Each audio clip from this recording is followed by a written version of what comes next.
Hi, y'all. My name's Jess. And I'm Reed. And we're we the are McWhiteys. We need to work on that, but you know what? I like the McWhiteys. You've worked on it a lot more than I have.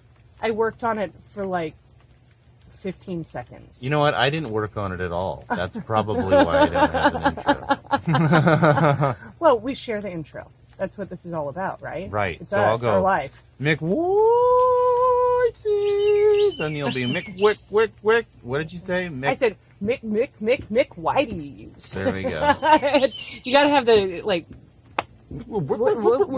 McWhiteys. Good DJ. Well, good morning. Good Grab morning. your coffee. That's what we're doing. Coffee time with us. Mm-hmm. And really, this is just fun because we wanted to ponder, we live life every day, and we just need... Hi, neighbor. We are just living life. And every day you wake up and it's like, what's going on with you today? So are we going to talk about your criminal record? Yeah, and that's what's been really bothering me, is my criminal record. So here's the deal. There's a bit of a story behind this. If you don't know, now you know. I'm a trafficking survivor. And I was trafficked as a minor domestically within the U.S. into the sex industry. And I lived under a false name for 4.5 years because my pimp changed my name and I was 5 years older than what I actually was. So Jess was born in 79, Joanna was born in 74. And so when you're talking about a minor in those situations, 5 years makes a big difference. Yeah. So what basically happened was while I was being trafficked, I was arrested for prostitution in Hawaii under a false name, and I spent...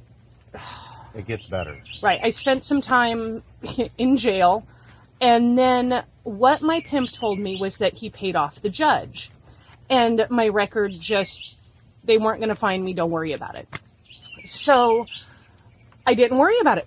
And life went on, and that was 1996, when I was arrested. It's like, way to go, pimp, but did that take care of the situation? Well, he didn't care. I just wasn't going to be arrested, again. Right. So that happened in 96, but because it was under a different name, it never affected me. And then you fast forward to 2012, Mm-hmm. and I was doing a lot of public speaking, and when you do that, and I was also working with some rather large nonprofits, you have to confirm your story. You have to fact check and verify that you're not lying, because people lie to get attention. And I was like, well, I was arrested this one time. That record, would that help? And they were like, yes, absolutely. And they paid for the process of me getting my fingerprinting done. We had to do a state background check. Then we had to go to federal, just because it was, the arrest was in Hawaii. At the time I was living in Oregon. And so we had to connect it all. So we did. And what we didn't realize was the long-term effects of that, because I had lived without a criminal record for 15 years. Mm-hmm. And then suddenly it's all interconnected. And Hawaii doesn't expunge records. So it doesn't matter that Jess was a minor, and then the case is hanging in some kind of weird limbo where it's not open, it's not closed, the judge probably was paid off. It's in this weird status that no one really knows what to do with. And then to make matters worse, when I was arrested, in Hawaii, it's kind of like the status quo, that the police officer, the vice officer, has sex with the prostitute in order to confirm that it was prostitution. And it's such a weird That fucking seems system. like a legitimate law. So Sorry. it's stupid. But then you I'm have humor the fact, relief today. but then there's the fact that Yeah. Jess was a minor. And so this officer had sex with a trafficked minor, and then they put her in jail, me, and then they never caught that I was a minor. And so it's like, it looks really ugly for the Honolulu They Police didn't Department. catch because they didn't need to verify, because Right. they could get what they want out of it. So, Sorry. it's so true. Reality. Right.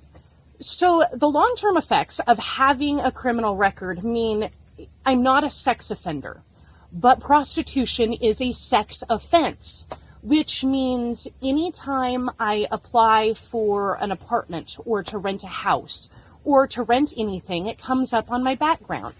About 3+ years ago, I had 5 kids with me.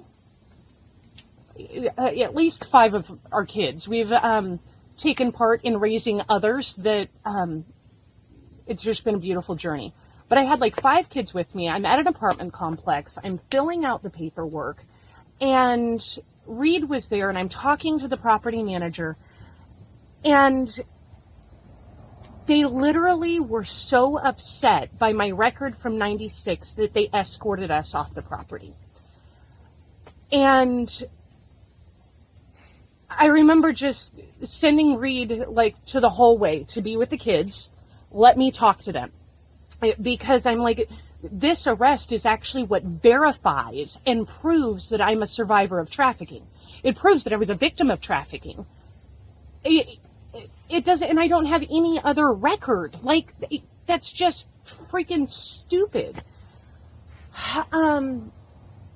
It was so appalling to me that we just quit applying. And it means I can't volunteer anywhere. I can't, like, you can't get a job anywhere that requires a background check. It's just, I never really understood what it was like to live with a record. And I'm very new to learning how to navigate life and the system, because that's kind of been the story, is like always, you're white, you're cute, you're smart, you're brilliant, good luck, you'll figure it out. Right. When you're marginalized, when you're white, sometimes there's these like gray areas that aren't talked about. Like big gray areas. Like big gray areas. And it's your demographic and how you grow up and what you end up doing in life will change dramatically. Will dramatically affect you, like when you've got kids. Right. And there's a lot of things that cannot be controlled as an individual. Right. So it's like, how we for a while just accepted that we were marginalized, that we're in this place of, right, it could get better, but we're going to accept this life of not being able to really get housing when we need it. We had to start thinking outside the box. Right, or in employment, because after the whole nonprofit fiasco, which really was a fiasco just because I knew the model of nonprofit didn't work right. It just didn't sit within me. That was not something we could do. Right. Yeah. We build business. And nonprofit is a model that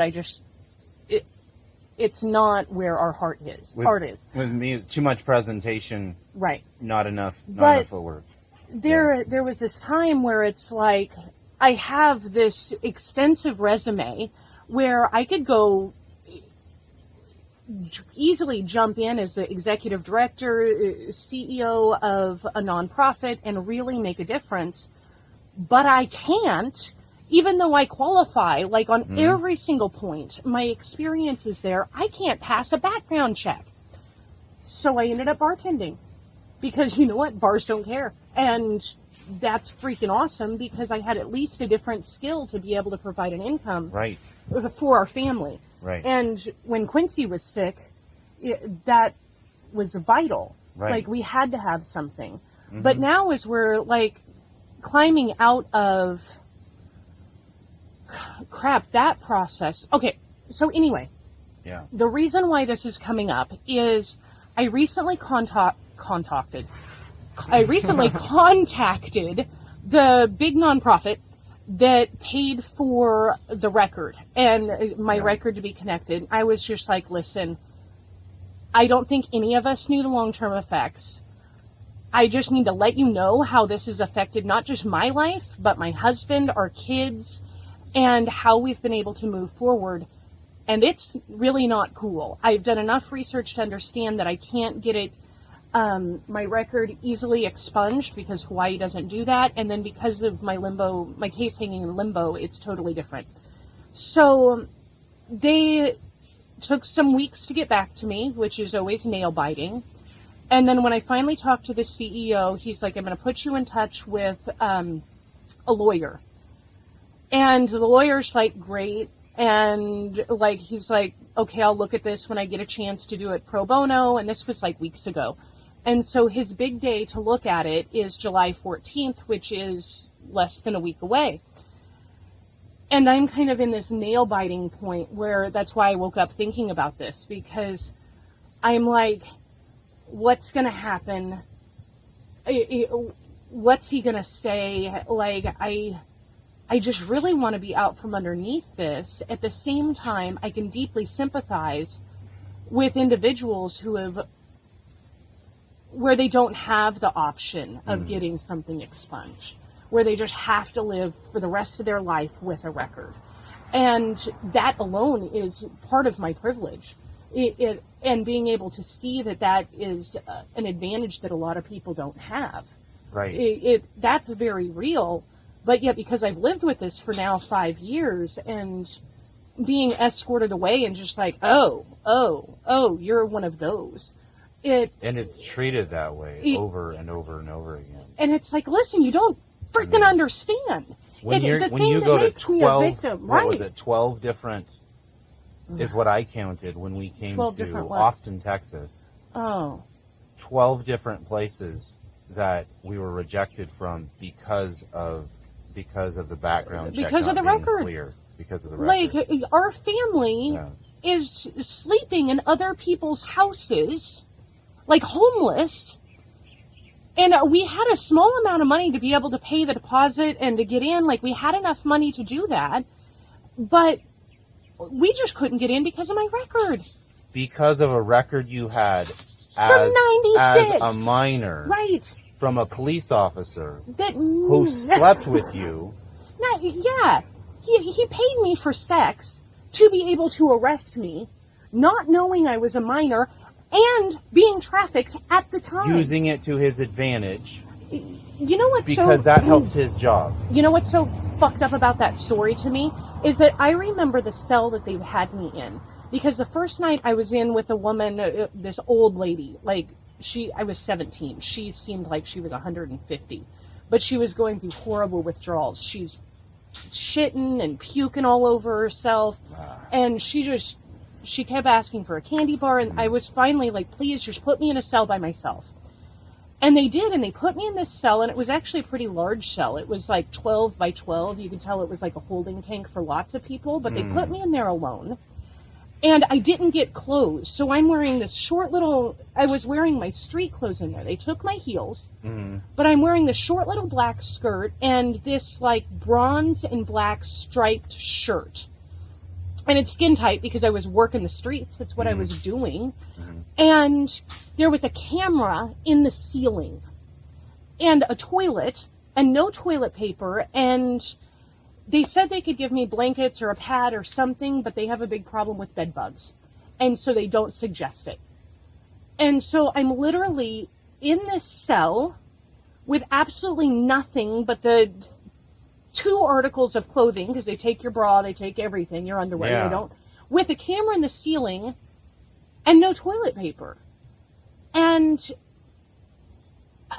I wish I could remember how many bricks were on the wall, because I counted them over and over and over again, and I paced and I sang, and it was in the reflecting of how they treat people, and then also knowing that, again, because I was Mick Whitey, I was I got the privilege of being put in a cell alone. You got the privilege of being put in a cell alone. I got the privilege of being told that there are bed bugs, so don't get any of our linens. Right.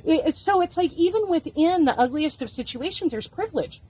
Right. And it's so freaking confusing. It's mind-blowing. To me, it's like, what? Right. How is it so integrated into our minds? Right. The people who work the jails, from the officers to the judges to the lawmakers, all the way to the top. And if you're a pretty person, it's like even worse. Right. Because they think that you're just going to leverage your whitiness, you're going to leverage your beauty into doing something amazing, but then if you don't have the support system to do something amazing or the training, how are you going to do it? Right. How do you actually get out? So I guess that's my question. If you're a prostitute, guess what? You don't get the privilege of even being a minor in Hawaii. You still don't get the privilege of being a minor. Right. If somebody's forcing you to have sex with people, right, guess what? You get to be the perpetrator. Right. So that's where the criminal record carries on comes forever. From. Yeah. So I hope something changes. I don't have a lot of I don't have any expectations, to be honest. I don't either. I don't. Wish. Yeah. I think if something changes, that's awesome. Hustle until we make enough money to pay an attorney to do it. Right. And this is honestly why we when we really started living out loud, it's why we created Jess's Booty. Yeah. Because I'm just not the mermaid type. I'm much more of the pirate, like, but, it was like, there's so many good puns with it. And I already had to sell my ass to survive. And that's part of just my story. That's my history. And it's like, if you can't laugh at it, if I can't laugh at the fact that my whitiness is what it allows us to be here. Your whitiness, if we can't acknowledge the privilege, but then also leverage your privilege, the one thing that we have, the only privilege we have, leverage the shit out of that so that we can do something different, so that we don't have to be stuck. Our story. It's freaking weird. All the things, the randomness of our life, like series of unfortunate events. Right. But with a silver lining.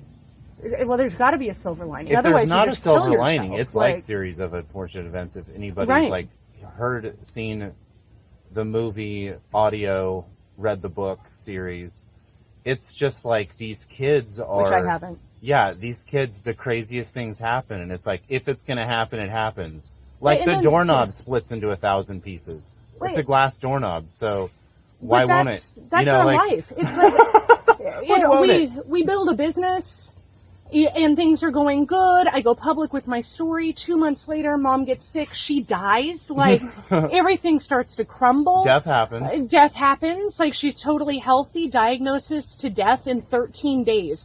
Sickness to death in 17 days. Like, that's freaking unreal. Right. And then we keep going, because what other choices do you have? We keep going until, like, we've always had to be true to ourselves. And if that meant taking the harder road because we're dedicated to treating people right, then that's what we did. Well, I think that's why we're here. Right. Because we have standards. We have standards, and we'll work 16-hour days to make it happen. Right. Well, over and over again. In the heat, sweating, mosquitoes, all that good stuff. And that's where hustle comes in. But then it's like, then we finally get away from the nonprofit stuff, move to Texas, discover that you can't do anything with a freaking record, finally get into a place, our son gets sick. like terminally ill, like bedridden, paralyzed, can't move, spends 9 days in the hospital. He's gonna die. We lost everything. People did a GoFundMe for the trailer that's behind us. So grateful. Yeah. And it's like, finally, they say he's gonna die. We end up using natural medicine and just putting together a team of providers that radically change him. He starts to heal. We discover it's partly a cedar allergy, so we move to the coast. Yeah. Now we live in Rockport. 10 months later, a freaking hurricane comes through, Yeah. wipes out 80% of our town, totally damages our trailer so that, like, it's never going to be the same. We wake up hacking every day because freaking mold. And what's the silver lining? Finally deciding to sell some booty. That's the silver lining. It's we can take anything that has anything that's solid wood with great value and put our spin on it. Make Right. it what and make we it want fun it to be. and make it real, because you know what? Yeah. Life's short. You're gonna die. I'm gonna die. Yeah. Everyone's gonna die. You got one shot, and I woke up this morning and I'm grateful for that. I am too. And you know what? Yeah. We're gonna do this. And we have a show tonight. Yeah, we do have a show tonight. Oh, and It's show number 8. before we mention Like that. if you've made it this far and you absolutely love what we're talking about, just remember to like and subscribe when you're on YouTube. This Yeah. is for all of our YouTubers. YouTube, well, and for our Facebook, because it's And going to for end our up there. Facebook. Please Share just like, share, comment. Yeah. We need that, because that's how this goes. And we decided we're all in because I don't think we can just keep our mouths shut anymore. Right. We want to make an impact. Right, We- because life is weird. Life is weird. And let's find the silver lining. But you know what? Our weirdness needs to shine. It does shine. It does. But it needs to shine further. Mm-hmm. So please like, subscribe on YouTube, Facebook. Please share, because we need you. And we'd love to have you at the show tonight. Yep. It's on Jess's Booty. Yep. Tonight at 8. Nope, tonight at 7. Tonight at 7 Tonight p.m. at Central Standard Time. Yep. And Central Standard Time. we have fun. It's going to be a good time. It's going to be awesome. Okay. Thank you, guys. That was our morning coffee. Time to go to work. Cheers. See ya. Bye.